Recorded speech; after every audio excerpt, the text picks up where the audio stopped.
नमस्कार दोस्तों स्वागत है आपका विचारों के मंथन में, जहां विचारों का मंथन होता है और जीवन के गहरे सवालों की खोज होती है, उनका जवाब मिलता है, समझ बढ़ती है। दोस्तों आज हम बात करेंगे एक ऐसे सवाल पर जो जितना पुराना है उतना ही आज भी प्रासंगिक है, अप्लाइड है। दोस्तों सभ्य समाज यानी सिविलाइज सोसाइटी की क्या पहचान है, इस टॉपिक पे आज हम बात करेंगे। क्या तकनीक यानी टेक्नोलॉजी, बड़ी बड़ी इमारतें और आर्थिक विकास यानी इकोनॉमिक डेवलपमेंट ही सभ्यता का सही कंप्लीट मापदंड है, या फिर कुछ और भी है जो अदृश्य है लेकिन मूलभूत है, जरूरी है इस बात को समझने के लिए। आइए दोस्तों आज के विचारों के मंथन में उतरते हैं जो जुड़ा है सभ्य समाज की सही पहचान से के बारे में। आइए दोस्तों शुरू करते हैं। पहले जानते हैं दोस्तों सभ्यता का मतलब क्या है, अर्थ क्या है। दोस्तों सभ्यता केवल विकास नहीं बल्कि मूल्य यानी वैल्यू बेस्ड अर्निंग है किसी भी समाज की। सभ्यता का मतलब सिर्फ ऊंची इमारतें, तेज इंटरनेट या जीडीपी बढ़ना नहीं है। असली में सभ्यता का मतलब है इंसानियत, न्याय, करुणा और संवाद का बैलेंस होना। महात्मा गांधी जी ने कहा था सभ्यता उस व्यवहार में है जो सबसे कमजोर के साथ किया जाता है। यानी वहीं से उस समाज की हम तस्वीर का आइडिया लगा लेते हैं, जब सबसे कमज़ोर के साथ वो समाज कैसे बिहेव करता है।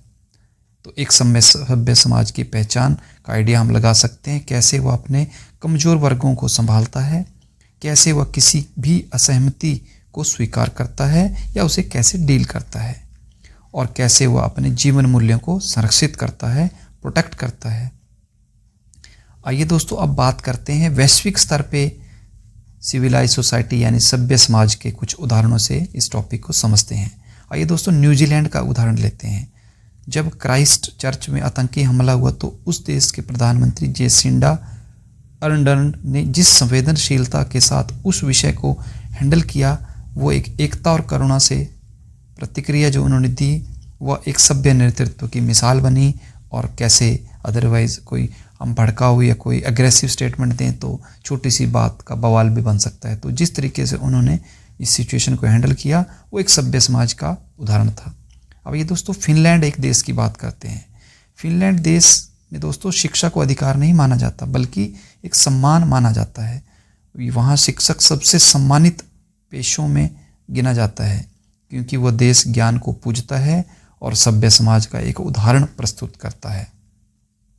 अब आइए दोस्तों बात करते हैं भारत देश की। जब दोस्तों कोविड ने पूरी दुनिया को अपनी आगोश में जकड़ लिया था, लाखों लोग सड़क पर थे, तो बहुत से भारत में लोगों ने समूहों में आके लोगों को, मजबूर लोगों को भोजन, दवाइयाँ दी और लोगों को सहारा भी दिया। ये दिखाता है कि सभ्यता सिर्फ सरकार का काम नहीं बल्कि नागरिक चेतना से भी जुड़कर बनती है। और हमने भी भारतवर्ष ने भी एक सभ्य समाज का उदाहरण प्रस्तुत किया। दोस्तों सभ्य समाज के होने के भी लगभग 5 मूल स्तंभ हम बोल सकते हैं। पहला उसमें हम बोल सकते हैं न्याय व्यवस्था। जहाँ जिस समाज में कानून सबके लिए समान हो वो समाज सभ्य समाज माना जा सकता है। दूसरा करुणा, जहाँ कमज़ोरों के प्रति सहानुभूति हो उनको, ताकि उनको बाकी लोगों के बराबर लाया जा सके, उस देश समाज को भी सभ्य कहा जा सकता है। तीसरा बिंदु है संवाद का प्रोसेस।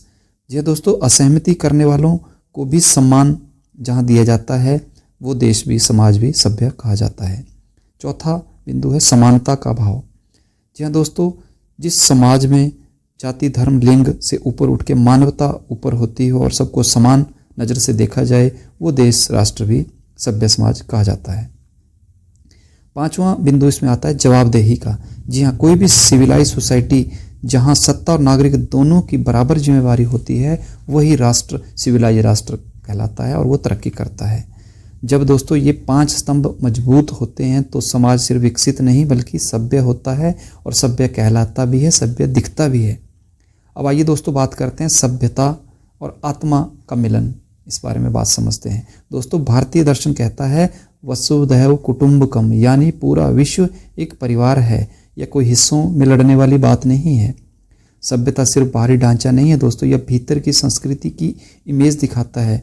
कैसे हम सोचते हैं, कैसे हम प्रतिक्रिया देते हैं और कैसे हम दूसरों के अस्तित्व को स्वीकार करते हैं। सभ्य समाज वो है जहाँ असहमति से डर नहीं लगता, जहाँ भिन्नता को सम्मान मिलता है और जहाँ संवेदनशीलता को कमजोरी नहीं समझा जाता। अब दोस्तों जानते हैं कि क्या हम सभ्य हो रहे हैं या सिर्फ आधुनिक हो रहे हैं। आज हम AI, स्पेस टेक्नोलॉजी और डिजिटल क्रांति की बात करते हैं, पर क्या आज हम उतने ही संवेदनशील, न्यायप्रिय, करुणामय भी हो रहे हैं या डाउन की तरफ जा रहे हैं। जब सोशल मीडिया पर नफरत फैल रही हो, जब असहमति को देशद्रोह कहा जाए, जब गरीब की आवाज़ दबाजी जाए, तो सवाल उठता है क्या हम आधुनिक हो रहे हैं या सिर्फ तकनीकी तौर पर डेवलप हो रहे हैं। दोस्तों सभ्यता का मतलब मूल्य यानी वैल्यू आधारित आधुनिकता है, जहां तकनीक के साथ संवेदनशीलता भी जुड़ी हो।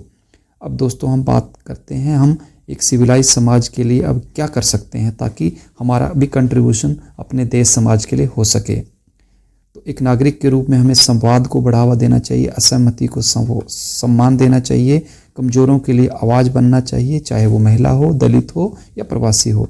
नैतिकता को प्राथमिकता देनी चाहिए, सिर्फ कानून की नहीं अंतरात्मा की आवाज़ भी सुननी चाहिए।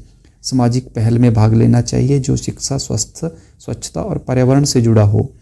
सोचें वैश्विक लेकिन करें स्थानीय स्तर पे, अपने सराउंडिंग में देख के जो जरूरी है वो काम करें और अपने आसपास से शुरुआत करें। दोस्तों सभ्य समाज कोई मंजिल नहीं, यह एक सतत यात्रा है, कंटिन्यूस यात्रा है।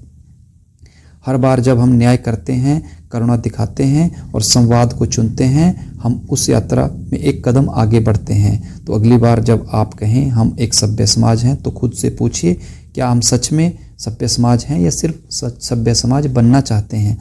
अगर दोस्तों आज का टॉपिक सिविलाइज सोसाइटी कैसे बने और बनाएं का मंथन आपको अच्छा लगा हो तो हमारे चैनल विचारों का मंथन को लाइक करें, शेयर करें और हमारे चैनल को सब्सक्राइब करना ना भूलें। और नीचे कमेंट में लिखें आपके अनुसार सभ्य समाज की सबसे बड़ी पहचान क्या है। मिलते हैं अगले मंथन में, तब तक के लिए सोचते रहिए, जागते रहिए और सभ्यता को आगे बढ़ाते रहिए। धन्यवाद। जय हिंद।